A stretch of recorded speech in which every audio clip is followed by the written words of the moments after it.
Hey all you action figure enthusiasts out there, JC here with another T&I toy review. And today's review is in association with JediInsider.com, your #1 news source for everything Star Wars. And for today's review, I'm going to be taking a look at the brand new Star Wars Toybox Luke Skywalker and Boba Fett figures from Disney. Now both of these figures are sold as Disney Store exclusives, and they come packaged in the same style that we've been seeing with all the Toybox figures. You've got the card backs. Up in the corner you've got the Disney Store logo. Off to the side you've got the Star Wars Toybox logo. The figures are clearly displayed. It tells us Luke Skywalker is figure number 5 in the series and Boba Fett is figure number 6. And then down below you've got some stickers with the characters' names. Also it tells us the kind of accessories that they come with. On the back of the packaging it's almost identical between the two. You've got a little brief bio about the Toybox line and then a look at other figures in the wave. So Darth Vader, which I looked at a few days ago, and then these two figures, Luke Skywalker and Boba Fett. Alright, let's get these open and take a look at what's inside. Okay, so here's a look at the figures outside the packaging along with their other contents. Now first of all, you get a little catalog that shows you other figures that have been released or being released in this Toybox line, and this is the same catalog that we've been seeing with all the recent figures. So for the Star Wars line, we still have Princess Leia to come. That's the only one that is yet to be released that we know of. And then we've got some Incredibles coming for the Pixar line, and then I've reviewed all these Marvel ones except for the Star-Lord, which is yet to be released. Now for actual accessories, each figure comes with one weapon. So Boba Fett comes with his signature rifle, and this is done with just a black plastic, a rubbery type plastic, so it does bend quite a bit, which is actually kind of good because this back stock kind of sticks out, so when you have him hold it, it's actually kind of good that it bends a little bit so you can kind of move it around with the figure. But overall, you know, the detailing on it's pretty good. And then Luke Skywalker just comes with a lightsaber. The blade is not removable like we've seen with previous figures in this line. It's done with the translucent blue plastic for the blade, and then you've got the metallic silver with the black paint on the back portion of the hilt here. And again, this looks pretty true to what we see in the movie and everything. Now Luke can only hold the lightsaber in the right hand, the left hand is sculpted open, and then Boba Fett, he can hold the rifle in either the left hand or the right hand, so you can really choose whichever one. And again, because this is kind of a rubber type material, you know, that back stock will kind of bend so you can get it in the hand of either the left or the right side. So for the figures themselves, now if you're not familiar with this line, these figures, the designs of these figures are based on the Disney Infinity game. Now the figures themselves don't have any actual relation to the game, but that's why they have kind of a animated look and feel to them. And overall, I think they've done a good job with both of these figures. Luke is wearing his Tatooine outfit, and I like the head sculpt. It is animated looking, but I like how they've done the hair, and it's done with a brown color and good skin tone, and he's got some blue around the black on his eyes. And then he's wearing that kind of robe type shirt like you see in Star Wars A New Hope, and he's got the belt with some gadgets, so it almost looks like a thermos or something. He's got some pouches and the belt buckle and everything, and then he's wearing those brown pants with the boots that have the wrappings on them. So again, overall pretty nice detailing with that. The Boba Fett figure I really like. This is probably my favorite Star Wars figure they've released to date in this line.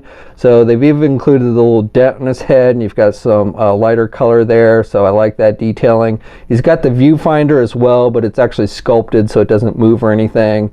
The rest of the helmet I think looks pretty good, done with that dark gray, and you've got the maroon, black, and green on there.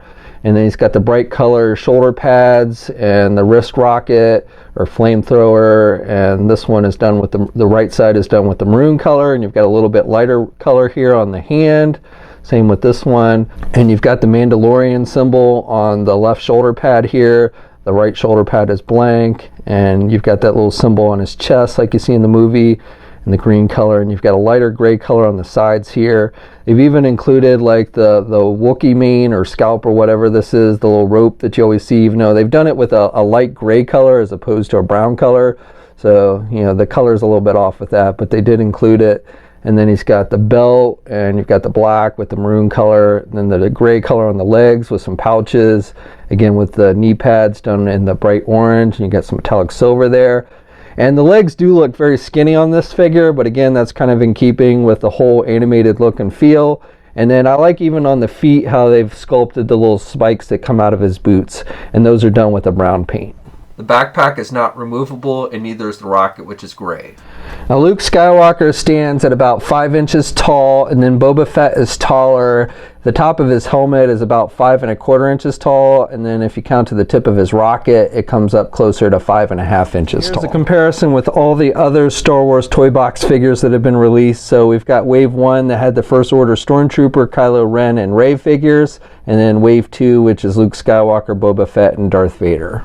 Just for one more comparison, here's a look at the Toybox Captain America figure with Boba Fett and Luke. So articulation is the same between the two figures, and the one downside with some of these figures in this line is the joints do get kind of loose, and with this Boba Fett figure, it definitely kind of feels like with the legs here that over time these joints are going to get pretty loose, so that's just something to be wary of. But for articulation, you can turn the heads to the left and to the right, and you get some up and down movement. Boba Fett can actually look up pretty good, which is good for flight poses and stuff. And you don't really get any head pivot with these. Arms attached with your standard ball hinge joint there at the shoulder, so you can get the arm out pretty good. You've got good rotation there at the shoulder. You don't get a bicep swivel, and you only get a single hinged elbow, so they can bend their elbows that much. You do get a rotation at the elbow, you get rotation at the wrist, and then you have hinges on the hands, so you get good up and down movement there.